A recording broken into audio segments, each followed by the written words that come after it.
Welcome to the video format of the Entrepreneur Lifestyle Podcast. And if you haven't yet, please do subscribe to our podcast using the link below. And now enjoy this interview. Today, I'm here with Devin Miller, who absolutely loves startups. He runs his own patent and trademark law firm, helping startups and small businesses. And he's founded several 7- and 8-figure startups and has enjoyed every single minute of it. Devin, welcome to the show. Thanks for having me. I'm excited to be here. Amazing. So could you just share your journey in 60 seconds or less so the audience can get some idea of kind of where you've been, if you can compress it as best you can? That is a short window. I better start talking now because I don't have much time. 4 degrees, 3 degrees, or my wife always jokes it's 3 degrees too many. So I have electrical engineering degree, Mandarin Chinese, MBA, and a law degree. Started several startups.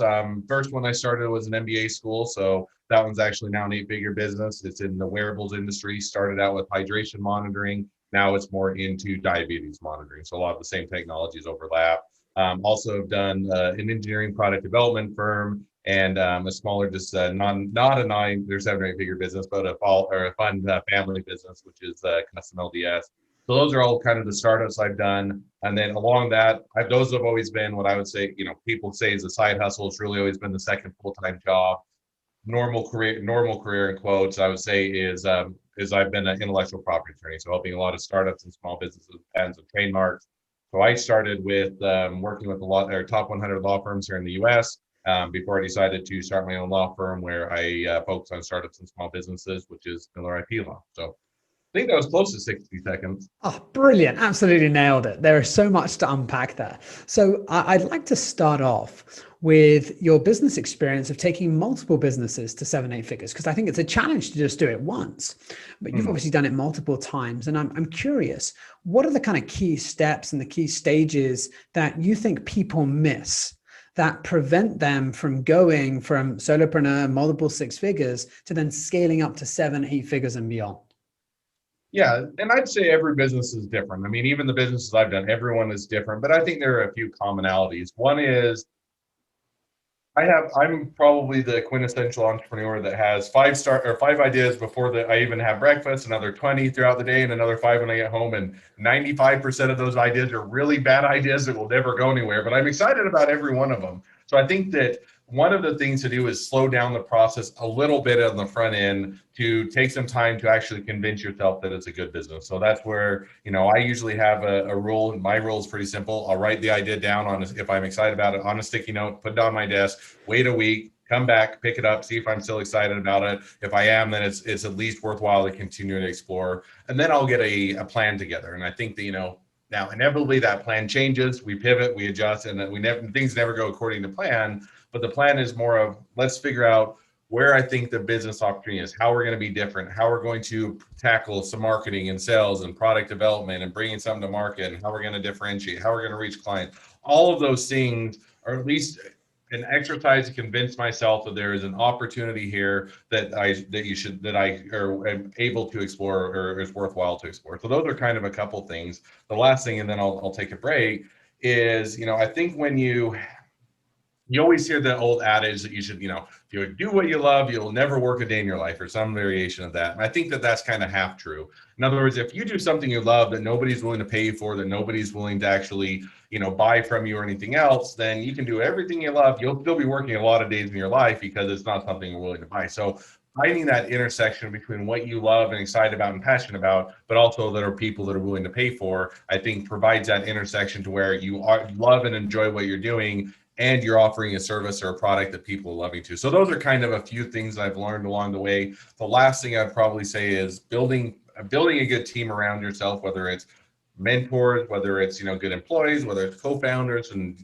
every business is different situations, but building that team that when you have those bad days, when things aren't going well, you have someone that you can vent to. When you have an idea, if you want to bounce off someone, you have that person to bounce it off with. I think those are some of the factors, at least that I found, that are aiding across different businesses and different industries allow business to grow and be successful. Amazing. And I think, just reiterating what you're saying there, I think a lot of what you said to begin with was really about market fit and how you differentiate yourself. And I think that's become so important now with how, globalized the world has become. How do you really differentiate yourself from other people? How are you going to find those, target markets, and how are you going to serve those clients in a way that really works? And I noticed there was a lot of, obviously on the product, but then also marketing, like how do you get it out there? Would you say that you spend the majority of your time when you're looking into those, scaling up those businesses into that marketing, into that differential, as opposed to just the product? It depends on the business. I mean, some of the businesses have been very technology product heavy. As I mentioned, the wearables business, that one is a lot leveraging on technology. In other words, the big key differentiator is really technology. So we had to focus a ton on the technology, getting something in place up to speed, differentiating. And then it makes the marketing and sales a bit easier, for instance, on that business, because we really already, hey, this is where, we already have that product value, you already have that, versus some of it is just the opposite, where you have to spend a lot of time figuring out, it's a business that is simple, and sometimes the simple business can be great, but there are also ones you have to spend a lot more time on. The idea and the concept is simple, doesn't take a ton of time to develop it. You've already got a pretty idea, but you have to figure out how you're going to reach those individuals and how you're going to reach those people. And the worst thing that you could do is to say, well, the market is huge, and if I only get 1% of the marketplace, it's going to be, I'm going to be thinking about how much money I'm making. Yes, but you have to figure out how to get that 1%, because everybody thinks if I only get 1% or even 0.5% or whatever that is, it's a multi-billion-dollar business. If I even get just 0.5%, I'm going to be a multi-millionaire. Yes, but there's a lot of businesses that have failed because they think all I have to do is get that 1%. They overlook how they're going to get it. They start to build something, and then they come to find out it's a lot harder to get that 1%. So depends on the business, depends on the value proposition, but there's always got to be that market fit. It's just a little bit is sometimes the timing of, it's easier if you have some products that are unique and really or technology groundbreaking versus some that you have to spend a lot more time on that market fit because it's a crowded field and your differentiating point is sometimes less unique or is more difficult to convey to other customers. Yeah. And I think what was most fascinating is that you managed to build these businesses overlapping one another. I think there's some entrepreneurs that they have that singular focus, they build the business up, they exit, they start another one. Whereas you seem, they've just been popping up left, right, and center. Like I was looking at LinkedIn, there's new projects coming here and there. And I think it's fantastic that you're such a business creator. Now I'm curious, how do you manage your creativity as you're building these businesses and don't get completely overwhelmed with all your ideas? Because I think that there's a lot of creative entrepreneurs that are probably listening to this thinking, holy moly, I can't even keep my head straight with one business. So what are some of the things that you now do that perhaps you didn't do to begin with that allow you to have the capacity to take on so much? Yeah, a couple of things you've already mentioned. I'll just really quick summarize and a couple new things. One is write it on a sticky note, put it on the desk, make sure it's a good idea. Yes. That weeds out most of my bad ideas. Not all of them, but a lot of them. But and I didn't used to do that. I used to chase a lot more, squirrels, and you'd say, oh, that would be a cool idea. That'd be a business, that'd be a fun business. And I used to be more of, hey, this would be a cool business because it would make a lot of money. And it was focused on, business that will make a lot of money. It's a great opportunity. And what I've found out is, one, passionate about it, excited about it, good market fit. But then two is I tend to, and at least in my mind, and whether or not it comes across on LinkedIn or other places, is I look for commonalities between the business. So if you're to look as an example, we just very soft launch. We've got it kind of past the conceptual phase, but we haven't really fully grown it yet. But one of the new businesses we're running was called content or video to content. So videotocontent.com. But what it really started out with is, so I mentioned I had the law firm, and we had, a hard time creating content. It's not that we didn't have a lot of content we wanted to share, but to set aside the time, because, you're saying, okay, can attorneys are expensive. Do I want to pay their hourly rate for them to write a blog article? Probably not. And then I say, okay, well, we could go hire someone to write some blog articles, but it was hard to convey the expertise that we needed to actually convey the right message. And so those didn't work. And so then we were trying to say, okay, how are we going to solve this problem internally? Because SEO and client relationships and creating content are all important to us. And so then we're saying, okay, we got to solve this problem for us, which is where we then started, why don't we create just a short video, take 5 to 10 minutes, record a video ourselves, and then we send it to a content writer. So in other words, then we can convey the expertise, we can convey what is important, and then they can fill in the rest type of a thing. And then we've also got video that we can then share. So it's kind of a win-win. But we were solving that problem really internally ourselves, is to say, we wanted to create that. And I said, well, if we are having the same problem, there's a lot of other businesses that are having that same problem. I don't have time to sit down and write 2 or 3 hours for an article. I don't have to. And so I said, okay, why don't we then split that off to a new company? And so a lot of those businesses later on have been those type of companies where I said, this goes very well. We've already figured out 90% of the difficulty, what their problem is. Now we can offer it to other people. So that's kind of new. Earlier on, it was just more of, hey, I think this is exciting. It's a fun business and fun technology. And I started to chase some of those, and I had a great time, and they were still great businesses. But now I'm more looking, as I've learned, as to how can I leverage what the other businesses are do as we grow new companies. So it's not really starting a new company from the ground up. It's just building a business on top of what we've already been doing for the other businesses. Yeah. And I think that's fantastic, using those experiences and really looking into the problems that you're already solving for yourself and saying if you can then turn into a business and move it forward into another business and make it happen. So when we look into your time and managing your time, like when that happens, how on earth do you manage your time and split them between these projects? When earlier, and I always feel like when I say earlier out of the career, it makes me feel really old. And I feel I'm only 37, so I don't think I'm that old, but I'm not young. But so anyway, I'll use it. Earlier on in my career, I was horrible at it. I would work a ton of hours, and my family probably suffered a bit. I wasn't there. It's not like I wasn't there at all, but I was spending a lot more of my time and even mental effort when I was home and thinking about the next business or how to solve the idea. And I wasn't really focused or there even when I was home. And what I really and I don't know exactly when I hit it, but it kind of came to me as a realization that, there's always going to be more fires to put out than I have time to put out. So there's always going to be fires that are continuing to burn. And I had to basically just, for me at least, what worked was to say, hey, I've got a lot of things. I'm going to get up when I get into work. I'm going to work absolutely as hard as I can, get to put out as many fires, get as many things done, build as many things. And when I go home, I'm going to let the fires continue to burn, and I'll put them out the next day. And it was kind of more of just that simple separation, saying there's always going to be fires, there's always going to be projects to do, things to do, and I could let that consume my life. And so I've kind of set that separation. Unless it's a fire that's burning down the whole building that I really need to deal with, most of those I'm just going to say, when I'm at work, I'm going to deal with all of those, and that's where I'm at, and that's where my focus is. When I'm not at work and with my family and doing other things, I've got to focus on them. Otherwise, they're going to suffer. And I don't want to get to the point where, my kids are grown up. My wife is, we've been married for a period of time, and I missed out on all the fun things because it's building the businesses. So for me, it was probably just that simple of just a lot of fires, put them all out when I can. And when I'm not, I've got to have that separation. Otherwise, the businesses are going to run my life. Brilliant. And I think that creating that distinction and that differential is so important, because I think a lot of people, there's such an interlap, especially when so many people are working from home. You're constantly there. There's different things that happen. You can be connected literally 24/7. That making that differential, I think, makes a lot of sense.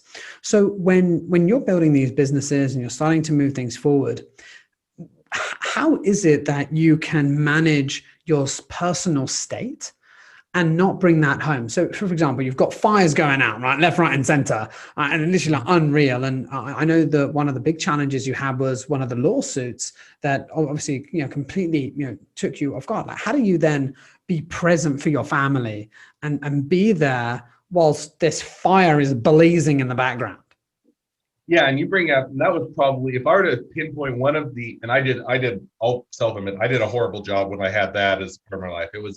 This is for the audience, there was a point in one of the businesses where we had what I would term as a frivolous lawsuit filed against them. You should say, oh, well, you're a lawyer, that should be easy, and that's no problem, and you could just say, no, lawsuits, no matter what your career is, are always not fun to deal with, because even if they're right, it defocuses from your business. We get threatening letters, you have non-fun phone calls with other attorneys, and it was just a period of my life. If they could erase that business part, I learned a lot, so I wouldn't really erase it, but I wouldn't want to relive it. And so that one was one where I didn't. It did bleed. It bled in, and there were days I'd come home and I was just ornery, and I was short-tempered, and I wasn't happy because I just had so many of those. I'd had the whole day was terrible, and I was having to deal with a lot of things that weren't fun to deal with and wasn't the business. Now in the end, it turned out great. We ended up acquiring the business that filed a frivolous lawsuit for pennies on the dollar, and combined it with the business we were already doing, and it was a great opportunity. But for that year, it was horrible. So then, for me, it was, to separate that out is, I don't know how I do. To be honest, other than I just made a mental decision that, because you hit it on, there's phones, there's emails, there's texts, there's phone calls. People can get a hold of you any part of the day. And I just have to say, if I get a message, yes, I'm as human as the rest person, I'll look at it.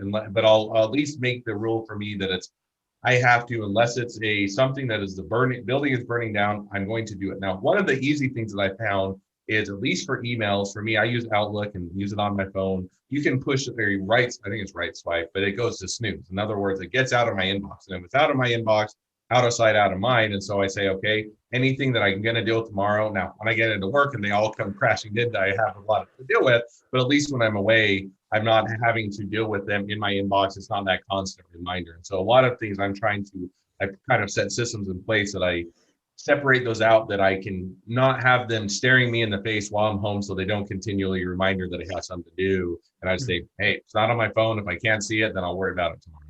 Brilliant. And I think that, clearly you're very good at putting those systems in place and putting the right people in place in order to build the businesses and make that happen. If you were to look back at when you first started on this journey, what would be the major things that you would have done differently that could have perhaps accelerated the rate of growth and the rate of success, as well as fulfillment, that you would have had as you were building your businesses and as you were, putting your fingers in many different pies? Yeah, I mean, you hit on one. Teams is important. I mean, and when I started out, it was really, I still think this probably today, but I thought I was the smartest guy in the room, that I could get everything done and I could do it better than anybody else. And I still started to be self-honest. I probably still think that about a lot of things, but I had to come to a realization, even if I could do everything the best, and I am the smartest guy in the room, which that's probably not true, but that's what I think, that, I'm limiting the businesses by not allowing, if I can find someone who can do 80% as good a job as I think I can do, then I should really pass it off, because there are things that I can do that people can't do 80%, that they can't, those are really my time, talents, expertise, and that's where I should be focusing on. So by bringing people on and allowing them to do those things that I could probably do if I had enough time, hours in the day, which I don't, then, bringing those team members on is going to be one thing that I think allows me to grow the business that I didn't realize early on. I tried to keep too much of it to myself, and yet it's one where once I've overcome that hurdle, with one that allows to grow and expand and do a lot more things. The second one that I always kind of came to the realization is, I'm a big, first of all, you can probably guess, I'm a big systems guy, but I'm also a big automation guy, in the sense that there's a lot of things. Now, automation gets a bad rap. Everybody thinks that when you hear automation, that it's when I call someone, customer service, up on the phone, and I have to dial 20 different numbers to get to someone, only for them to tell me it's a wrong number, and then they retransfer to somebody and I have to wait and do it all again. That's what everybody thinks about. Or the chat bot that just tells you, or gives you the answers that you don't really need. And, those are bad automation. So that's not what I'm talking about. But what I look is, if I'm doing something repeatedly over and over, sending an email and it's the same email that I send to every client, or I'm doing a follow-up and I do the same follow-up every week, or, if I'm trying to outreach this, these are things that I'm doing repeatedly. I found that if I automate a lot of those things, one, it gets a better consistent message, it follows up better, and it frees up my time, that then I can focus on customer service. I can have that touch points, that I really do have that, one-to-one, human-to-human contact. And so those are kind of the things that I've also is kind of figuring out, getting systems in place, getting automation in place, getting team members in place. And if I could have done that earlier in my career, I probably would be a lot farther along than I am now. Yeah. And I think that automations are such a core part of what we do. And it's so easy for us to forget how important that is to really put that in place. One of the last questions that I was curious about is, you mentioned that you did Mandarin Chinese. Is that something that you've used in your business, or is that something else that you did previously? Yeah, so the Mandarin Chinese, and give me 1 second. I got my phone, I forgot to put on silent, so you can probably hear it singing to me in the background. So give me a half a second to tell it to turn off. Oh, there it goes. It went off. So if you heard a little song in the background, that was just my phone that I left it on my other desk. And so it was one that was out of reach, so they couldn't silence. Happens to the best of us. It's all right. We'll keep it in. It's not about being perfect. It's about being human. It happens. So now you're going to have, now that I'm completely distracted, remind me what the question was one more time. Sure. I was asking about Mandarin Chinese, and I was curious if you used that. Yes.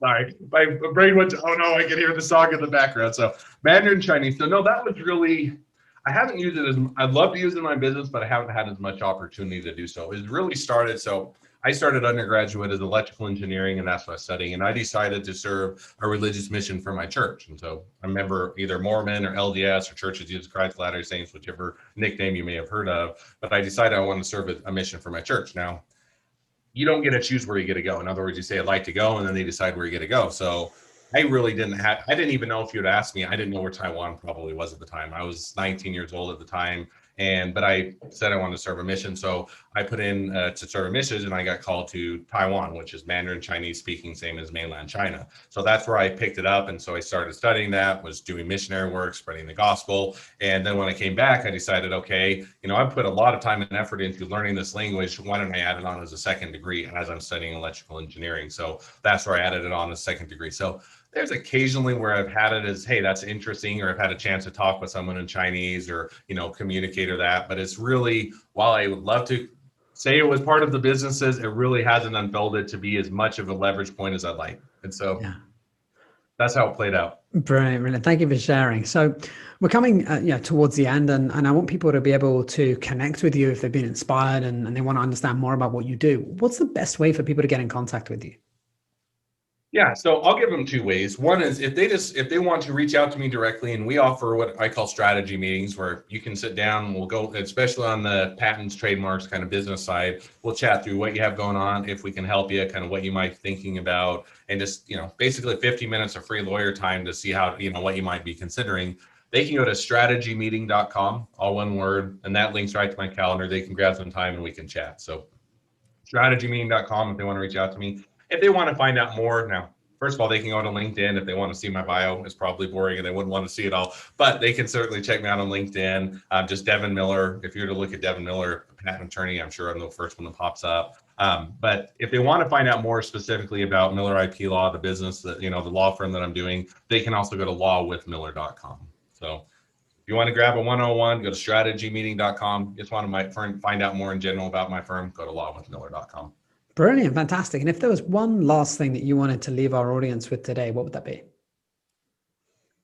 Buckle in, get excited for the ride. I mean, I think if you're an entrepreneur, you're going to have those ups and downs. You're going to have, and as contrary to what TV and television and other podcasts show, it's not an overnight success. It's really an overnight success, 10 years in the making. You're going to have ups and downs. You're going to have things where you're having the best day of your life and the worst day of your life, and someday it's the same day. And so I think it's really just expecting that you're going to have those ups and downs. Buckle in, be prepared, and then enjoy the ride, because it is a fun time, and you'll look back and it'll be a great time. So just be prepared and then have a good time at it. Brilliant. Fantastic. Well, thank you so much for joining us today. Thank you everyone for listening, and we will see you in the next one.